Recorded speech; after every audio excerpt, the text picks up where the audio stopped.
শুরু করছি সোমবারের ছয় ছক্কা। ছয় ছক্কা শুরুতেই যে বিষয়টিতে যাব সেই বিষয়টি হচ্ছে দূরদর্শনের লোগো পরিবর্তন। দূরদর্শনের লোগোর রং হঠাৎই রাতারাতি গেরুয়া হয়ে গেছে বলে অভিযোগ তুলেছেন মমতা বন্দ্যোপাধ্যায়। মমতা বন্দ্যোপাধ্যায়ের অভিযোগ যে নরেন্দ্র মোদী এবং বিজেপি যে গৈরিকীকরণ করছে সর্বত্র তারই অনুসারী হয়ে দূরদর্শনের তারা লোগো পরিবর্তন করেছে। প্রসার ভারতী সিইও গৌরব দ্বিবেদী অবশ্য এই সম্পর্কে ভিন্ন মত পোষণ করেছেন। তিনি বলেছেন দূরদর্শনের লোগোর রং কমলা এবং কমলা রঙের লোগোই ব্যবহার করা হয়েছে, এর মধ্যে কোনো গেরুয়া রঙের অস্তিত্ব নেই। গৌরব দ্বিবেদী এর সঙ্গে আরেকটি কথা বলেছেন। তিনি বলেছেন 1959 সালে যখন দূরদর্শন তৈরি হয় তখন নাকি লোগোর রং ছিল কমলা। যদিও দূরদর্শনের প্রাক্তন ডিরেক্টর এবং দূরদর্শনের প্রথম দিকের কর্মী অভিজিৎ দাশগুপ্ত তিনি জানিয়েছেন 1959 সালে দূরদর্শনের কোনো অস্তিত্ব ছিল না। 1976 সালে অল ইন্ডিয়া রেডিও টেলিভিশন হিসেবে দূরদর্শনের যাত্রা শুরু হয়।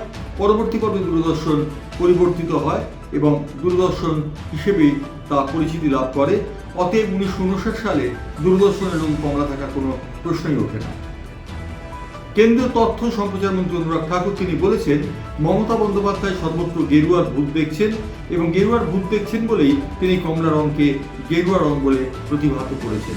তিনি বলেছেন মমতা বন্দ্যোপাধ্যায় আসলে কালার ব্লাইন্ড, তাই তিনি গেরুয়া এবং কমলা রঙের তারতম্য বুঝতে পারেন। প্রশ্ন হচ্ছে যে কেন ঠিক এই সময়টিতেই দূরদর্শনের লোগো পরিবর্তন করার প্রয়োজন হলো। পাবলিক ব্রডকাস্ট হিসেবে দূরদর্শনের সুনাম রয়েছে। দূরদর্শন মুখপত্র হিসেবে অনেক সময় কাজ করে থাকে। সেই দূরদর্শনের রং কমলা অথবা গেরুয়া করার মধ্যে দিয়ে অন্য কোনো উদ্দেশ্য আছে কিনা তা নিয়ে কিন্তু প্রশ্ন উঠে যাচ্ছে। হঠাৎ কেন এই নির্বাচনের মরশুমে দূরদর্শনের লোগো পরিবর্তন করা হলো তাই নিয়ে কিঞ্চিত প্রশ্ন থেকে যাচ্ছে। আজকে দ্বিতীয় যে বিষয়টি নিয়ে আমরা আলোচনা করব সেটি হচ্ছে চাকরি প্রার্থীদের চাকরি হারানোর বিষয়টি নিয়ে। কলকাতা হাইকোর্ট সোমবার একটি রায় জানিয়ে দিয়েছে 2016 সালের এসএসসি প্যানেল তারা বাতিল করছে। অর্থাৎ যোগ্য চাকরি প্রার্থী যারা ছিলেন তারাও চাকরি থেকে বঞ্চিত হবেন। সংখ্যাটি প্রায় 25,750। এই 25,750 মানুষের চাকরি চলে যাওয়া সম্পর্কে রীতিমতো উষ্মা প্রকাশ করেছেন সিপিএমের বরিষ্ঠ নেতা সুজন চক্রবর্তী এবং বিজেপির বরিষ্ঠ নেতা শ্রমিক ভট্টাচার্য। তারা মমতা বন্দ্যোপাধ্যায়কে দোষী সাব্যস্ত করেছেন এবং বলেছেন যে লুট এবং লোভ এই দুয়ের কারণেই এই চাকরি প্রার্থীরা চাকরি হারিয়েছে। উল্লেখযোগ্য যে 25,750 জনের চাকরি হারানোর বিষয়টি নিয়ে রীতিমতো সরগরম হয়েছে। মমতা বন্দ্যোপাধ্যায় যদিও সোমবার দিন একটি প্রতিক্রিয়ায় বলেছেন তিনি মনে করেন যে এই চাকরি হারানোর বিষয়টি সম্পূর্ণ বিজেপির দ্বারা সৃষ্টি। তিনি বলেছেন ভোটের মরশুমে বিজেপির একটি কৌশল মাত্র। কারণ তিনি বলেছেন এটি কোর্টের কোনো নির্দেশ নয়। কারণ কোর্টের নির্দেশ হলে শুভেন্দু অধিকারী কদিন আগে সোমবার দিন তৃণমূল কংগ্রেস অস্বস্তির মধ্যে পড়বে এই কথা বলেন কিভাবে।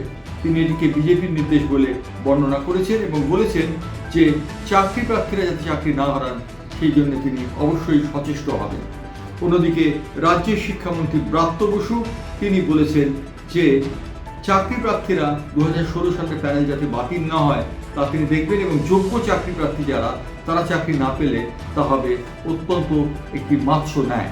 অর্থাৎ যোগ্য চাকরি প্রার্থীরা চাকরি না পেলে তা যে অন্যায় হবে সে কথা স্বীকার করেছেন রাজ্যের শিক্ষামন্ত্রী ব্রাত্য বসু।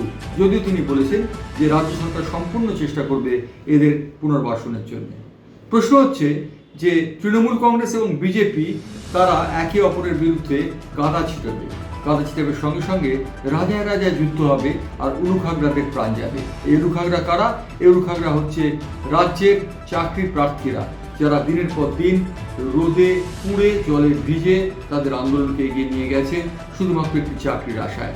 একটি চাকরি তাদের ভাত রুটির সংস্থান করবে এরকমই আশা ছিল, সেই আশায় তাদের বাধা পড়েছে। অর্থাৎ বোঝা যাচ্ছে যে রাজায় রাজায় যুদ্ধ হয়, উলুখাগড়াদের প্রাণ যায়। এই কথা বলে আজকে ছয় ছক্কা থেকে আমরা বিদায় নিচ্ছি।